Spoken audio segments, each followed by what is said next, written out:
I began in WJPS in 2008, and the decisions that I made throughout my middle school and high school career really supported and shaped me as a person. When I first started out, I realized that the teachers and students really supported my choices and really allowed me to grow as a person. From the start of high school, I knew exactly what I wanted to do. I wanted to be the best, and I wanted to excel at everything. So from the list of clubs, as you can see, I probably joined and created most of the clubs in school. Alice's idea. Like in 9th grade, during summer, I volunteered at a camp from 10 to 3. And then after that, I went to a SAT prep from 3 to 7. So yeah, so that was like me throughout my life. But in senior year, I learned that it's not how much you do, but how much you put into the doing. So let's start off with 10th grade English. The majority of the work that we had to do was on the blog, so the postings were an important aspect of the class. These entries were well developed because the ideas were clear and made effective use of specific evidence with the appropriate literary elements from the text. It synthesizes the REX-T strategy and exhibits a logical and coherent structure. And overall, I provided an interpretation of the critical lens that clearly established the criteria for analysis. Okay, so that's 10th grade. So moving on, we have AP Lit. In 12th grade, instead of contributing to the blog, I created my own blog. And on the blog, I did postings on a lot of different genres of poetry and books. And an important tip that I learned while doing this was that, when I was writing on my own platform, I had to be more consistent, and it's easier to lose my traffic rather than build it up, so I made sure to consistently update my blog. So like throughout the years, throughout the months, I had postings. Along with blogging, we did many essays. And this was one of the essays. This was the CPAS, in which I had to write my own satire proposal in the style of Swift's A Modest Proposal, based on my research of the social problem. So for my topic, I chose Ebola, and I used the information that I organized during my analysis to identify trends, draw conclusions, and create arguments. Next, I produced a draft and checked for technical and grammatical accuracy. Throughout the process, I met a lot of standards that demonstrates a logical progression of ideas that supported my argument.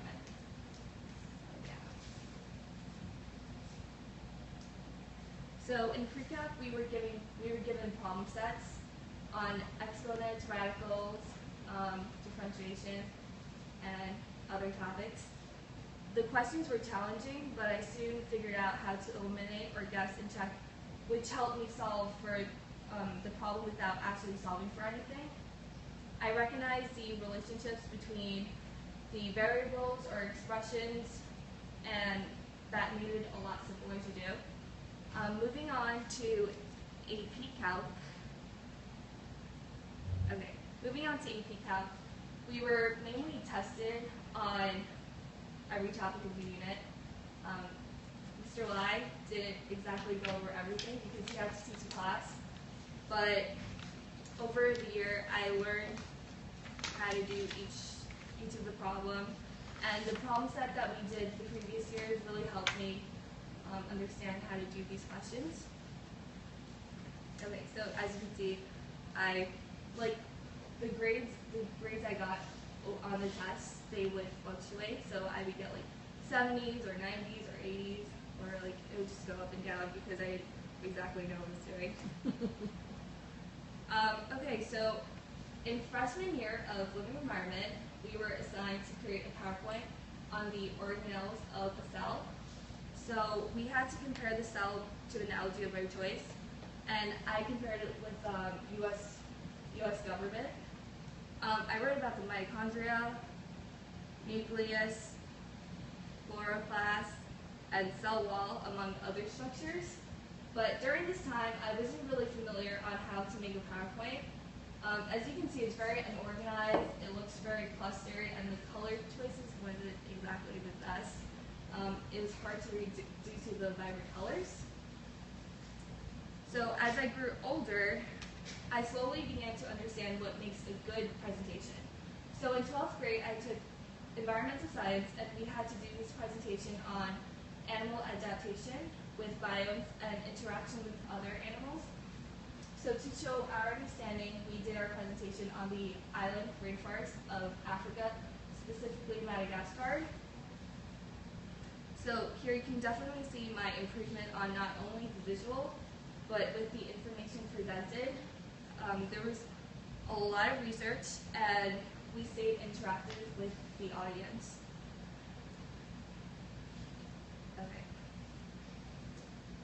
And now, the first AP class I took was U.S. History, and this class was pretty difficult for me because it was the first AP class. The workload was tough. I have my folder here. It's my study sheets, and this is like probably 3 days worth of work, so you can pass it around. We did a lot of work in that class. So one of the major assignments we had was writing essays, specifically DBQs. And from this course, I learned how to address each task and determine what sort of evidence I had to find in the documents based on the prompt questions. Okay. So in 11th grade, I took AP World History, and we continued to write DBQ essays. And for this particular one, I had to analyze the impact of the Mongols on other parts of the world, such as China. After many years of doing the same assignment, I learned how to analyze the documents and how to break them up into different categories. In this essay, I brought in relevant outside historical content and explained why additional types of documents or sources are needed. Okay, so moving on to Spanish. I only have one picture of Spanish, and it's very blurry, but in Spanish we did many projects after each lesson, and the one I'm showing here is a comic strip project. For this one, we had to describe people, ask for someone's age or birthday, talk about what you like and what others like, and describing things. Ruchi and I did a really great job creating this comic strip book, because we used logical sequence of events. Along with topics, we used shared with adjectives, gender and adjective agreement, questions, and noun and definite articles. Okay. So for my elective, I chose newspaper, and I stayed there for 2 years. This class has given me the freedom to cover various aspects of newspaper, such as feature, news, entertainment, and more. I enjoyed the creativity I can put into my writing. And in 11th grade, I wrote for the most part, but in 12th grade, I became the feature editor, in which I had to provide feedback and edit students' work. So one long-term goal I set for myself is to give feedback and comments to students quicker. Throughout the process, I am pre-writing, composing, revising, editing, and publishing. And lastly, we have publications and finance. Okay, so in publications finance, we had to formulate, Okay. In publications finance, we had to formulate a pitch in which we designed various advertisements for the company Adidas.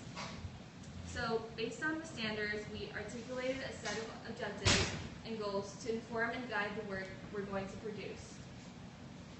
Our main goal for our advertisement is to sell to a broader audience. And we had to tell them that our clothing was comfortable enough to wear for casual and sports. This assignment demonstrated creative thinking and constructive knowledge as we developed innovative products using technology. So these are just some of the ads that we created. You saw that already, Jason's presentation. And yeah, that's about it. And I will be attending Smith College in September.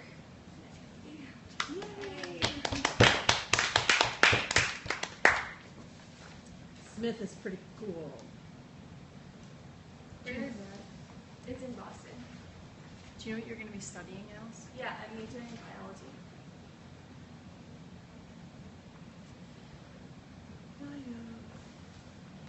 Okay. Can you address the question I asked Jason about the experience of learning Calc on your own? I didn't really like it. I like it. I like when teachers are like actually teaching me because I feel more motivated to learn rather than doing it myself. So part of the struggle was motivating yourself? Yeah, How did you deal with that? I Didn't? didn't. but I did like the last 3 days of the last 3 days before every test, I would study very hard and do my best. But in class, we mainly talked about nothing. We just talked. So how did all right, you studied the last 3 days before. hmm I like crammed. And how did you do? Well, I did pretty well. My worst test was a 70, 72. So when you said you were up and down. Yeah, I went up and That's- down. Like 72, 80s, 90s. So that's really an indication of the success of your cramming Yeah. for 3 days. No, actually, it depends on the topic because some of the topics were like really hard and they were long. And so Which I- affected the Yeah. amount of cramming. If you didn't adjust the amount of cramming, then. I mean, Mr. Lai, he did go over. He would give us like a pre-test, and he did go over it the day before the test, or 2 days before the test, and it was helpful. But there's different types of questions that you have to learn. It's not just one type of question. So sometimes I get caught up with that. So, when you move on to college, so much of what you do is on your own. Yeah. So, what do you plan to take Well- from that experience to apply? Well, I'm always asking for help. Miss Sassy knows that. If I don't understand something, I would ask for help. But in Mr. Law's class, I'm scared to ask him for help because I don't want to sound dumb. So, in every single class, like not including Mr. Law's class, I would ask for help, and I would ask what can I do to better myself, to better my work, and I think that's going to follow me throughout college and my career after that. Remember office hours, right? Yes. Highlight that when you get the syllabus. Office hours. Okay. Any Yeah. other? I just wanted to know what you're majoring in. I'm majoring in biology. Specific. Yeah. But in different places. How are you going to deal with that? That's what I want to know. Inquiring minds. I mean, I'm just